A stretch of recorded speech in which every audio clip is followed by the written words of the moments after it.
Hello and welcome to Suffolk Business Life. With me today is Andrew Diver of Beaton's Accountants. Good to meet you, and thank you for inviting me. Andrew, role-wise, your title is Head of Taxation at Beaton's. How does that fit in? What's your remit there? Well, Beaton's, we are accountants who cover largely the Suffolk area, but also there are some national businesses who we advise. But my role as Head of Taxation is largely to deal with the income tax, the capital gains tax, VAT, and the whole wide remit of taxes that clients as individuals and businesses face every day, and to try and make sure that they're getting it right with the inland revenue, and also where possible they're able to make savings in doing things the right way and structuring things in the right way that mean that their business is functioning as efficiently as possible. How long have you been with Beaton's? It's about 2 years now. Okay, yeah. Prior to that, I worked for some of the larger accountancy firms in the country, not just in Cambridge, but also up north in sunny Leeds. Sunny Leeds. What do you find? The whole aim of this show is about the local economy and stuff like that. In your capacity at Cambridge, Leeds and here, do you find the same questions pop up with clients and the same issues, or is there a geographic difference? Very largely, there's the same sort of questions that people are facing and the same sort of issues. There are slight variations. Certainly, if you were to look at Cambridge, it's a technology centre. There's a lot of resource from the university being ploughed into the local economy, and that generates that's a big part of where people need to link up with. Up in Leeds, it's not really the same sort of environment. You have a lot of construction work, you have a lot of more your traditional manufacturing and industrial sectors. So it's really the types of businesses that you will find in the different areas. And obviously locally now, if you look around Suffolk, there's a thriving agricultural centre, and also we have a lot of business to do with the port and the freight industry, which obviously at Beaton's a lot of our clients deal with, being based in Felixstowe. Would you say that's a sort of specialism for Beaton's as a rule, or is it where the lion's share of your business lies? It would be where the lion's share of our business lies. We do have a broad sort of a portfolio of clients in different sectors, but I would say probably about 50% of our business comes from port and port-related activities, and there are specialist areas within that it is necessary to be with an accountant who knows those sort of areas.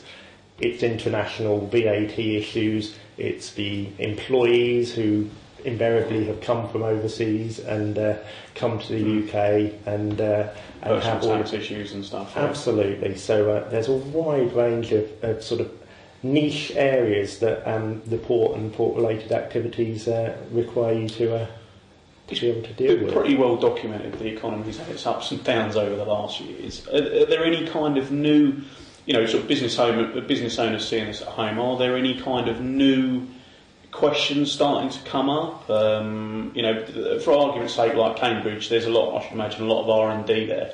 There's a lot of IT businesses, technology businesses, they will be trying to use new research and development funding that's available. Are you kind of seeing any new things come to light, particularly locally within Suffolk? I think people are looking. You talk about research and development. That equally applies locally, not just in Cambridge but Suffolk, because the scope of research and development credits actually is beyond what you might ordinarily believe the credits apply to. We've got creative industries who have those sort of things for some of the website capabilities that they do, and you can get 200% tax relief on those expenses. So there are things like that. But I think one of the most important areas that people are asking about is finance. You hear about the banks not lending and difficulties. And it's the bank of mum and dad and friends and family who are helping small businesses nowadays. And how can you help those people who are putting their money at risk? And there are a number of schemes, enterprise investment scheme, and now something called a seedling enterprise investment scheme, that will give them tax relief on the monies that they put into people's businesses. Would the seedling one, sort of oversimplifying it, would it be kind of for very small ventures that are looking to start? Is that what it's set up for, or? This has been introduced from April, and it is for very small businesses. Well, when I say very small, they're talking about £100,000 is the size of the business. So it's still a considerable size when you're starting up. But what it will do is enable those people who put money into that venture to get 50% of it back from the tax man. Okay. Right. So effectively, if they put £10,000 in from the bank of mum and dad into it, the Inland Revenue give them £5,000 back, and they are only putting that £5,000 at risk. Okay. So it's a great help. There's a few hurdles and hoops you have to jump through, as always, with the Inland Revenue and forms to fill in. But essentially, it's only for small businesses, and it's only for those that have started in the last 2 years. So they are looking to try and help those small businesses, because if you read all the press, they think that's the area that will generate the recovery more than the larger businesses. The government's PR machine is relentless about how it's small business and enterprise and stuff like that that's going to dig the economy out of the hole it's found itself in. I mean, in terms of, is that what you're seeing? You know, in your professional capacity, are you seeing that mostly it's the small businesses that are I would say where the growth is? It is actually very difficult to identify where the growth is. It's more industry based, and it depends on what industry you're in. I think some of the historic, you know, I talk about shipping because that's become relatively static, but the big players are still doing relatively well. For small businesses, still doing all right, not too bad. Exports are better than imports at the moment. It's doing all right. That's for the business community as a whole, and the country. That's a good thing. Exports are what the government, it's what the government wants us to do well in, rather than keep relying on. And that's where the money is, and it is working that way. But you only have to look on your high street to see the retail sector. You know, they are struggling, and small businesses are struggling. Certain industries are doing well, certain industries aren't. Small business, we see a lot more of them starting because people are being made redundant, being given a lump sum, and they take that lump sum with their knowledge that they have and know that they can do something better if they have that control and that ability to determine their own futures, as it were. So they are seeing this more entrepreneurial spirit coming through with people, and so the bigger organisations are cutting down a little bit, and you are seeing this growth from the smaller businesses, the micro businesses. So we advise a lot of those actually at the moment. Have you or Beaton's had much sort of approach on the sort of social enterprise sort of side? You know, we keep hearing about this. I keep up to date current affairs in the media, and it's non-stop. You know, it's a group of people want to start a library, and there's some divestment fund for that, and or privatisation, depending on what way you want to call it. But you see all this stuff going on. Are you seeing any of this sort of starting to reach, Ipswich Felix though? We've helped out on a number of cases thus far in extraction of businesses out of Suffolk Council. Okay. And those were essentially going to be run not for profit basis, essentially just to maintain the service and to ensure that it continues. Equally, we've assisted on various sort of community arrangements, such as public houses where they have ceased to be effectively run by the larger breweries, being purchased by a group of the local folk of the area who want to maintain it as a centre and a hub for the local community, because they serve as more than just a business. It's a place for the people of the village to come together. So those have been also set up, and government funding assisted in terms of tax reliefs to get them up and running. And there's a couple of those in the region at the moment. I have to say, I run a couple of businesses locally. As you know, my take on what I'm seeing locally is it seems to be on the up. I'm sure it's not for all, and that's, you're always slightly at risk of sweeping generalisation statements and stuff like that. But people that I've been talking to recently seem to being able to find that order books are filling up. There's sales processes themselves are starting to contract, and money seems to be changing hands that little bit quicker than perhaps it was doing 12 months ago. I think certainly 12 months ago, confidence was very low, and there were a lot of concerns about the future economy and where it was going. I think, obviously, this region is slightly different from some of the others. You talked about geographical differences earlier on. Certainly, the northern cities, you've got a lot more public sector workers who are now unemployed and therefore struggling to actually stimulate the economy up there. But down here, not so much so. So I think we're certainly seeing 12 months on, the businesses are doing better. There's still a little bit of a lack of certainty going forward, but I think we're certainly 12 months better off. And there are some, if you were to talk about green sheets, there are most definitely green sheets. I think people can see how to map their way in the future. I think the lack of bank finance is still, heavily hanging over expansion plans and plans to move forward and essentially consumer spending. As I said, the high street. If the high street isn't spending, then there's question marks. But businesses to business, and supporting things, as I said, the stability sort of there, really. Yeah. Absolutely, and there are businesses that are doing well and equally thriving. So I remember reading an article where Sir Alan Sugar was saying that. Personally, I'm not. I'm not. He's going to care, but I'm not a big fan of this. But I sort of remember reading an article that he'd said about he was doing some conference and people were sort of berating him about the banks not lending, but there does, as much as on the one hand you kind of, as a business owner, you want to see the banks lending to other companies around you because that translates into business that you can then start to potentially get and all the rest of it. But on the other hand, you can kind of understand why there's this degree of caution, because if a company's balance sheet, the maths behind it, as you'll see day-to-day life, if it doesn't stack up, it doesn't stack up, no matter how you rework the figures. And if you're essentially investing money, it's got to be on sound foundations. Absolutely, and banks do have. I think their lending criteria has become more stringent due to the crisis and all the problems that protect their own balance sheet and all the rest of it. Yeah. Absolutely, and the government has taken steps to try and shore up the banks. And there's certainly a lot of incentives for them, Project Merlin and things like that, to actually to lend out. But it is a general feeling in the business community that there is funds trapped in the banks.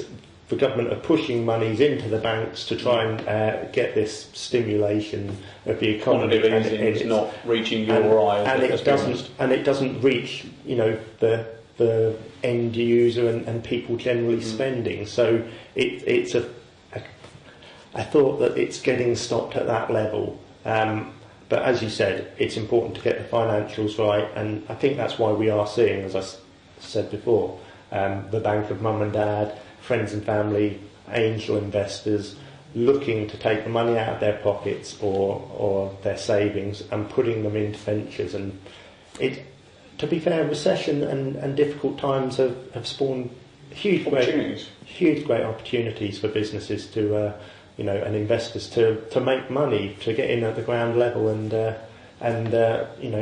it's a buyer's market. I think there's a lot of truth in that. Largely, the trouble is a recession's fairly naff for everybody. Everyone accepts that. Nobody wants the economy to be in contraction or anything like that. But when it's there ain't a lot you can do about it. You've kind of just got to roll your sleeves up and get on with it. But there are opportunities. I myself have started a sort of web and software development business called Maya Solutions, and that was kind of born out of a bunch of conditions and opportunities that came my way, and I thought actually this is a good thing to do.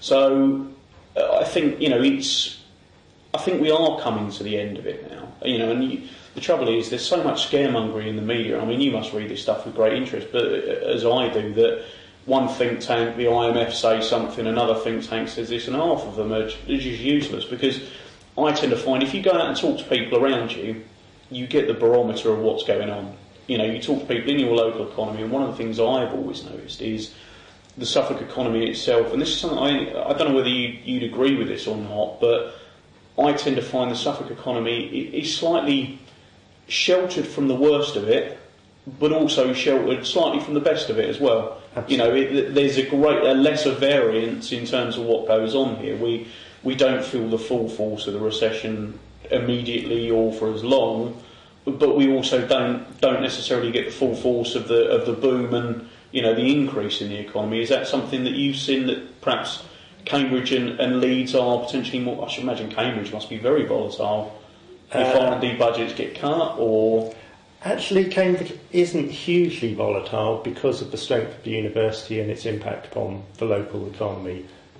Cambridge University is massively powerful and exceptionally wealthy, with very deep pockets, and readily has associations with a lot of goodwill as well. It's been absolutely around a long time. But that sustains a lot of the businesses, so that doesn't actually have the volatility that you might expect, despite the fact of the sectors it's in. However, I completely agree with your sentiments on Suffolk being protected.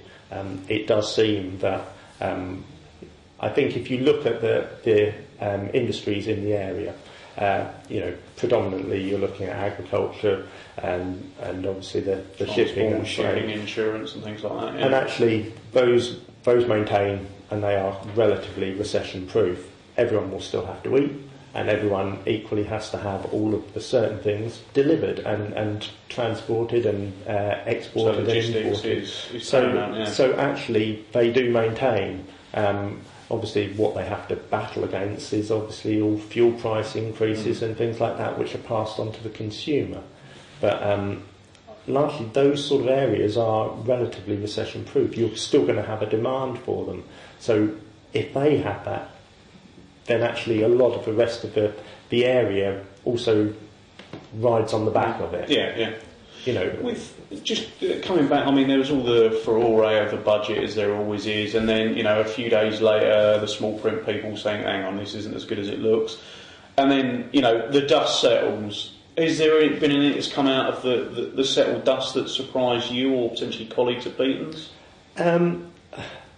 Actually, this budget was slightly different from most, because most of the budgets, everything's been leaked before. But actually this one wasn't as leaky in some areas as before. We still obviously had a few heads up on things, but yes, we've had the granny tax and the pasty tax, which have grabbed the headlines, but actually those are relatively small potato in the whole scheme of things. I think one of the largest areas that we're going to see people having issues with is, and it's starting to hit headlines now, is the charities and the restrictions on tax reliefs coming through. And I think that one of the worrying areas on that is if people have got two businesses and one of them's not doing very well, that actually they are not going to be particularly helped out by the way that these tax rules are going to change. So you can't have one business helping the other one keep going, and effectively the Inland Revenue looking at a net position for the two. They're going to say you can't actually have all of those reliefs to offset. Yeah, you're going to be propping up one to reduce your corp tax liability. Yeah, absolutely. So essentially, those changes, it's due to go to consultation, and this is the way that the Inland Revenue are now moving. That they announce a change and then they say, "Is it all right with you?" Come back with any queries that you might have. So they issue some consultation documents in the summer, and we shall all complain vehemently about that. And I think one of the concerning areas is obviously the charities. Charities benefit from 10% of their donors give, I think, 90% of the money. Large philanthropy payments. And actually, that's an area that's going to hit dramatically. So I think there'll be a huge lobby on that, and I think that's something relatively concerning. Obviously, you do some charity work as well. Yeah, I've just recently made a fairly reasonable charitable donation, so I may need to talk to you off air about that. But, just sort of coming back to Something specific that comes out of this is that, you know, we hear a lot about youth unemployment and all the rest of it, stuff like that, and there seems to be a lot of goodwill amongst the government at the moment for the small businesses and the entrepreneurs and the kind of, you know, micro businesses to start. What advice, aside from getting a good accountant, would you give to someone looking to start a business now? It is difficult times, but essentially you've got to be lean, and you've got to be looking to run the business as efficiently as you can from day one. So I would be very sceptical about going on expensive courses and things like this. Private number plates for your car. Absolutely. But looking at the relatively simple things that are out there and cost efficient. There are courses that are run by local organisations that will give you training in certain areas. I think social media is certainly a burgeoning market where you can relatively... You can behave like a bigger business and be trading out your back bedroom, sort of, essentially. Absolutely, and relatively cost-free. You know, before you used to have to look at hundreds of pounds to put adverts in newspapers and magazines to get a presence locally. Well, actually now you can do it relatively inexpensively through the social media outlets. Just a quick question, and this is something that I've heard people raise and stuff like that. When's the time to go limited? You know, you've got a little business, it's going, it's ticking along well, it's showing good signs. Is there, for someone sitting at home watching this, you know, a business owner or something, is there a hard and fast rule? With my recruitment business, I started as limited. With my IT business, I didn't. But is there a hard and fast rule that says, you know, at this point, you should be doing X? I think you have to look at what are the benefits of being limited then. And the benefits of being a limited company are limited liability and also a slightly different tax treatment of how you can be taxed on profits and take money out of the business. So it's more tax advantageous to pay yourself through dividends as a limited company director than it is through a PAYE scheme as a partnership or something? Absolutely, and equally we're recently seen in the London Mayor elections that there have been lots of disputes about that because the different candidates are treating their payments in different manners and having tax advantages. But the limited liability aspect is a key thing because essentially if your industry that you work in has risks involved, you can mitigate some of those risks through insurance, but equally, you know, if you're not a limited company, your house is ultimately at risk and all of your other personal assets. Yeah. So actually the decision is not necessarily whether you're making £20,000 of profit or £30,000 of profit, but actually is it likely that there would be a claim on you that might put the rest of your family's assets at risk? So things that would fall outside of public liability insurance and employers, you know, insurance and stuff like that. Okay. Absolutely. One other question: if you're someone sitting at home watching this wanting to become an accountant, you know, someone that's sitting there maybe studying at the moment, school leaver or something like that, thinking, well, Dad's an accountant, I'll follow in his footsteps. Any hard and fast tips, golden nuggets of knowledge, or anything that you've seen that surprised you about the industry, or just some advice? I would say it's a good industry to go into because it is a very varied industry. There are many different facets of it. I work in the tax field, but equally you can deal with insolvency and try and help businesses that are struggling. Equally corporate finance to try and buy and sell businesses. Equally auditing and accountancy work.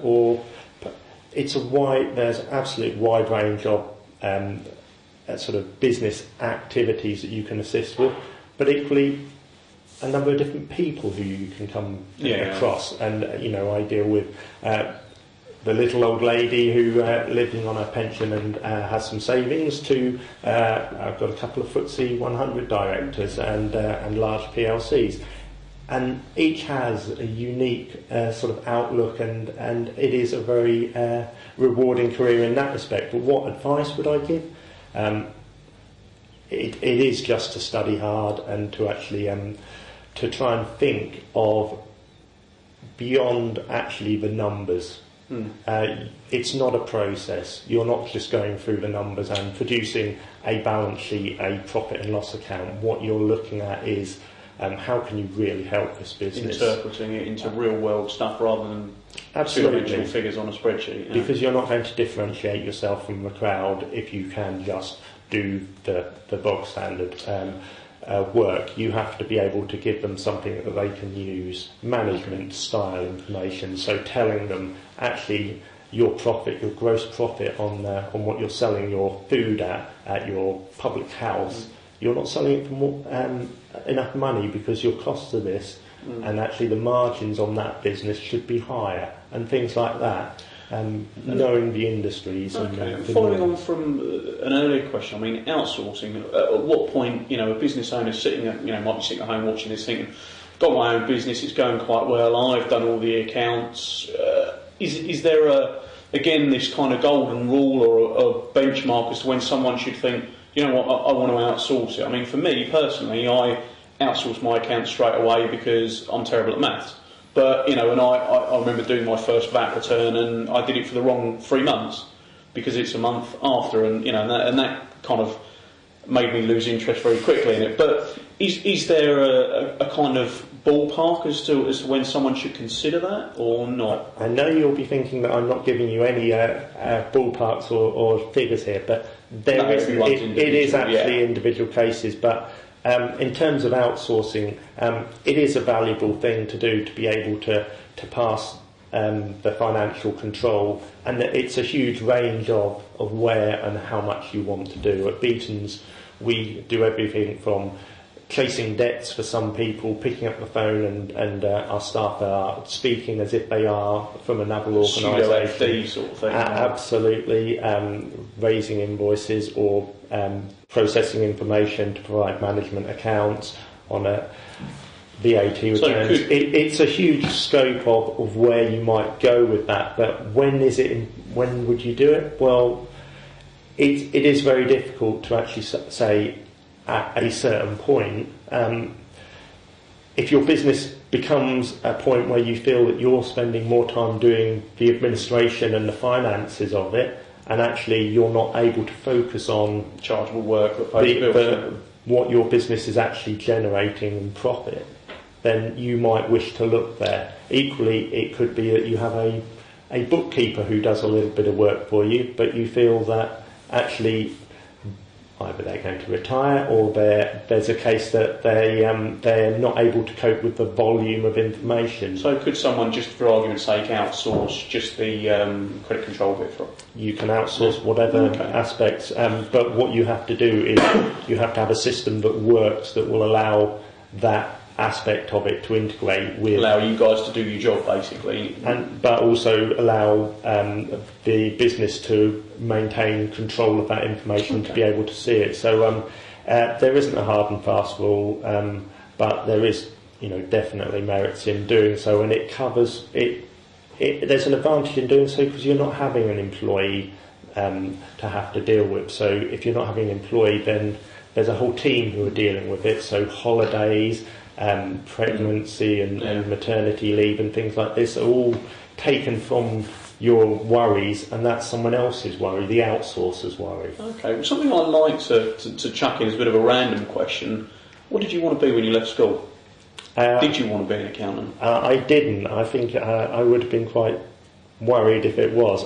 No, I didn't, because I didn't know much about accountancy. In fact, my father was, he started off as a mechanic. It was a very different world, but he always said that he didn't want me to get my hands dirty in the same manner that he did. I wanted to be a footballer, who didn't? Yeah. Unfortunately, my father was telling me that we need a proper job. I excelled at maths at school, and I had always a flair for it, so it was a natural progression to me. Was it something you fell into, or? Partly, I did take a business degree, so followed on it came through that really, and it was a natural progression once we reached that, but it was close. I could have quite easily taken an artificial intelligence computer degree. It could have been a different world. Well, thank you very much for coming in, Andrew. It's been a pleasure to see you, and I'm sure we'll have you back again at some point. But